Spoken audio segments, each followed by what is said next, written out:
Conta corrente. Apoio Cartões Caixa. A vida pede mais vezes. Jantar romântico. Fazer o caminho mais gostoso da escola para casa. Dizer eu te amo. Ser feliz é repetir o bom da vida. Multiplique os bons momentos com os cartões Caixa. Promoção Multiplique Sua Sorte. São 100 prêmios de R$5.000 e dezenas de prêmios especiais. Cartões Caixa. A vida pede mais vezes.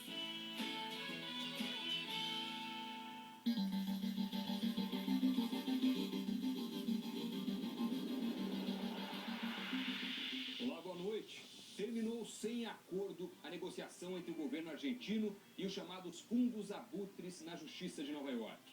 Com isso, segundo o mediador das reuniões, a Argentina entrou em estado de calote.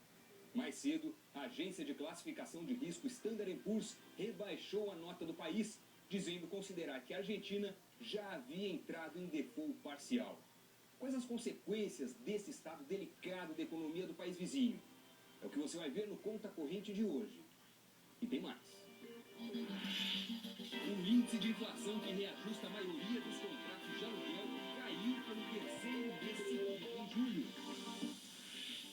Fôlego renovado. A economia dos Estados Unidos ganha novo impulso e cresce acima do esperado no segundo trimestre. E o Banco Central do país voltou a reduzir o programa de estímulo econômico.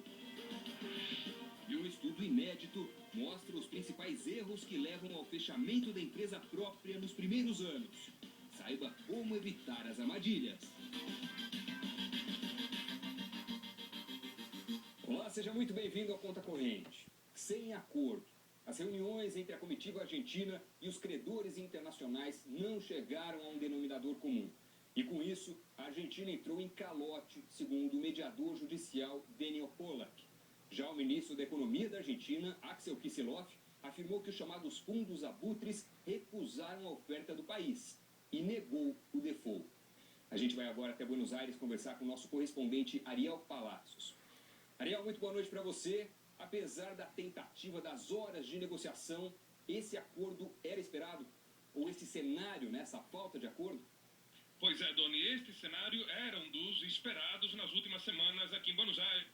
O temor é que, com este cenário de calote, o PIB da Argentina caia mais do que o que já estava previsto. Antes do calote, os economistas na CIP Financeira Portenha calculavam para este ano uma queda de 0,5% a 1,5% do PIB. Mas com calote, tudo fica mais sombrio. Neste cenário, a queda seria de 3,5% do PIB. Os analistas indicam que o eventual calote poderia colocar por água abaixo investimentos no país, provocar a disparada do dólar e da inflação.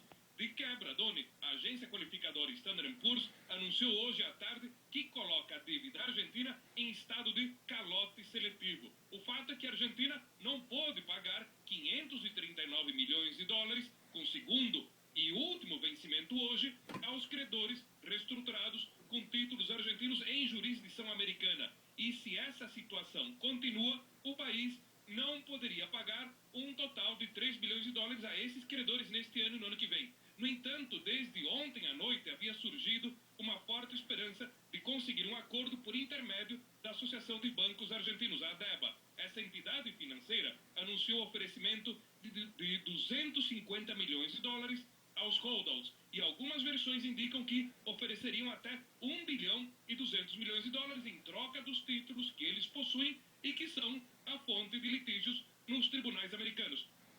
Esta seria agora a única alternativa para que a Argentina possa pagar novamente os credores reestruturados saindo desse estado de calote. Diversos rumores indicam que o acordo está sendo costurado agora e seria uma espécie de gol de último minuto do Messi, Doni. Ariel, em coletiva à imprensa agora à noite, o ministro argentino Axel Kicillof afirmou que os fundos pediram mais do que o país poderia dar. O que mais ele falou depois da reunião? O tom de Kicillof foi duro, criticando o juiz federal Tomás Griesa, os holdouts e Wall Street de forma geral. O ministro sustentou que ofereceu aos denominados abutres as mesmas condições de pagamento que as que foram feitas aos credores que aderiram às reestruturações da dívida pública argentina em 2005 e 2010. Mas, segundo Kicillof, os credores não aceitaram. E, de acordo com estas declarações do ministro, fica claro que o governo argentino, nestas últimas semanas, alguma atrativa para os duros ou duríssimos holdouts que continuariam sua briga nos tribunais americanos, Dona. Ariel Palácios falando ao vivo de Buenos Aires. Obrigado. Boa noite para você. Boa noite. E para comentar a situação da Argentina e também o impacto desse calote na nossa economia, a gente recebe o economista Alexandre Schwartzman. Alexandre, muito boa noite. Bem-vindo à Conta Corrente. Prazer te receber aqui. Alexandre, por favor. O governo argentino diz que não deu calote, que tem a intenção de pagar e só não o faz porque a decisão da justiça americana elevaria a dívida a muitas vezes o seu próprio patrimônio, digamos assim, as suas reservas internacionais. Aos olhos dos investidores globais, qual é o peso desse calote? Como ele se compara, por exemplo, àquela situação de 2001?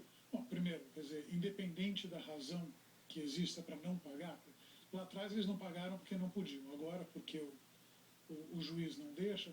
Fato é que quem tinha dinheiro a receber da Argentina não está recebendo, portanto, não tem muita discussão sobre a natureza, é um calote, né? Agora, a dimensão, os impactos disso provavelmente não serão tão dramáticos quanto foram aqueles impactos lá de 2001, 2002.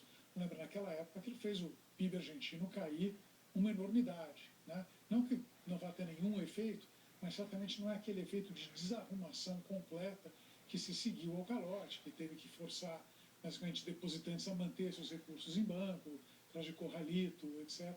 Isso não deve acontecer. Agora, certamente não colabora. É uma economia que já vem em ritmo lento, já vem bastante desorganizada, né? Vem com uma inflação, ninguém sabe qual que é, mas chuta-se, né? Alguma coisa ali na casa de 25%, 30% ao ano, talvez mais, já vem caindo. Quer dizer, isso aí provavelmente leva a uma depreciação adicional do dólar, eles não têm reserva para conter, isso deve fazer com que a inflação piore e o crescimento fique ainda mais baixo. E hoje a agência de classificação de risco Standard & Poor's rebaixou a nota do país de CCC- para o patamar que eles consideram de default seletivo. Sim.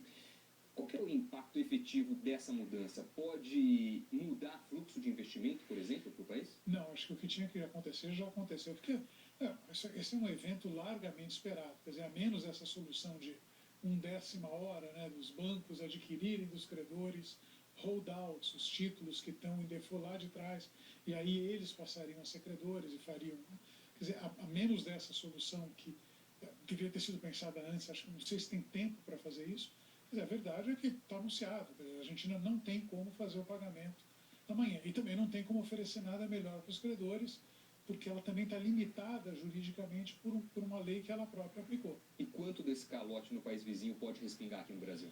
Olha, vamos falar, pegando aqui pelos números que a gente está falando, sair de um crescimento negativo de 1% para, vamos dizer, 3%, quer dizer, tem uma queda adicional aí de 2%, significa que as importações argentinas caem. É bom lembrar que a Argentina é o destino de alguma coisa como 20%, não das exportações totais do Brasil, mas das exportações de produtos manufaturados. E quando a gente fala manufaturado no Brasil, é uma coisa que, em geral, vai de suco de laranja a avião. Só que a Argentina, o que a gente exporta de manufatura para a Argentina, está mais perto de avião do que de suco de laranja. Então, do ponto de vista da indústria brasileira, que já vem combalida, né, quer dizer, a indústria automobilística em particular, cujo principal cliente é a Argentina, vai sofrer ali mais um pouquinho. Então, deve aí nos comer... Eu fiz uma conta um tempo atrás, preciso atualizar, mas acho que come alguma coisa na casa de 0,2%, 0,4% do PIB esse ano. Não é pouca coisa, Não né? é pouca coisa. Tá certo, a gente já continua essa conversa, Alexandre. Um novo corte. O Banco Central dos Estados Unidos decidiu reduzir mais uma vez o programa de incentivos à economia americana. Vamos dar uma olhada então, porque esse movimento já vinha acontecendo e o passo continua. Dessa vez, o Fed anunciou a redução de 10 bilhões de dólares. Com isso, as compras mensais de títulos caem para 25 bilhões de dólares. Isso a partir de agosto. Em comunicado, o Federal Reserve citou melhora nas condições do mercado de trabalho e queda no desemprego, mas reconheceu o avanço da inflação. O Fed melhorou a avaliação da economia americana e, por isso, manteve inalterada a meta de juros de curto prazo, que